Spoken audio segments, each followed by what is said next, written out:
ಈ ಜಗತ್ತೇ ಅಂತಾರಾಷ್ಟ್ರೀಯ ಮಹಿಳಾ ದಿನವನ್ನು ಆಚರಣೆ ಮಾಡತಕ್ಕಂಥದ್ದು. ಇದರ ಜೊತೆಯಾಗಿ ಭಾರತ ಅಂತಕ್ಕಂಥ ದೇಶವು ಕೂಡ ಇದನ್ನ ಅತ್ಯಂತ ವಿಜೃಂಭಣೆಯಿಂದ ಆಚರಿಸತಕ್ಕಂಥ ಹಲವು ರಾಷ್ಟ್ರಗಳ ಪೈಕಿ ಭಾರತವು ಕೂಡ ಒಂದು ಅಂದ್ರೆ ತಪ್ಪಾಗಲಾರದು.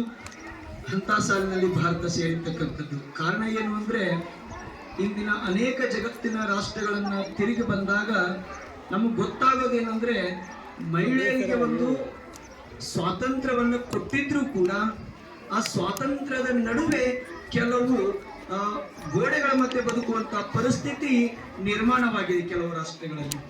ಆದರೆ ಭಾರತದಲ್ಲಾಗಲ್ಲ. ಭಾರತದಲ್ಲಿ ಗಾಂಧೀಜಿ ಕಂಡಿರ್ತಕ್ಕಂಥ ಕನಸು ನನಸಾಗದೇ ಇರಬಹುದು, ಆದರೆ ಇಂದು ಪ್ರತಿಯೊಂದು ಕ್ಷೇತ್ರದಲ್ಲೂ ಕೂಡ ಮಹಿಳೆ ಸಾಧನೆಗೆ ಕಾರಣ ಏನು ಅಂದ್ರೆ ಈ ದೇಶ ಕೊಟ್ಟಿರ್ತಕ್ಕಂಥ ಒಂದು ಸ್ವಾತಂತ್ರ್ಯ ಅಂದ್ರೆ ತಪ್ಪಾಗಲಾರದು. ಅಂತ ಸ್ವಾತಂತ್ರ್ಯಕ್ಕೆ ಯಾರಾಗಿದ್ರು ಅಂದ್ರೆ ಅದು ನಮ್ಮ ದೇಶದ ಮಹಿಳಾ ಮಣಿಗಳು ಅಂತ ಹೇಳಿ. ಯಾಕಂದ್ರೆ ಇಂದ ಮನು ಹೇಳ್ತಾನೆ, ಮನು ಹೇಳ್ತಕ್ಕಂಥ ಮಾತು ಇಂದು ಅದೆಲ್ಲೋ ಹಾದಿ ತಪ್ತಾ ಇದೆ ಅಂತ ಅನುಭವ ಆಗತ್ತೆ. ಯಾಕೆಂದ್ರೆ ಮನು ಹೇಳಿದ್ದು ಏನಂದ್ರೆ ಹೆಣ್ಣು ಯಾವಾಗಲೂ ಕೂಡ 4 ಗೋಡೆ ಮಧ್ಯೆ ಬದುಕಬೇಕು. ಯಾವಾಗ ಹೆಣ್ಣು ಗೋಡೆಯನ್ನ ದಾಟಿ ಹೋಗ್ತಾಳೋ ಅವಳು ಸಮಾಜಕ್ಕೆ ಧಕ್ಕೆಯನ್ನ ತರುವ ಪರಿಸ್ಥಿತಿಯನ್ನ ಉಂಟು ಮಾಡುತ್ತಾಳೆ ಅಂತಕ್ಕಂಥ ಮಾತನ್ನ ಅಂದು ಮನು ಹೇಳಿದ್ದ. ಆದ್ರೆ ಅಂತ ಪರಿಸ್ಥಿತಿಗಳು ಇಂದು ಸಮಾಜದಲ್ಲಿ ಉದ್ಭವ ಆಗ್ತಾ ಇದ್ದಾವೆ.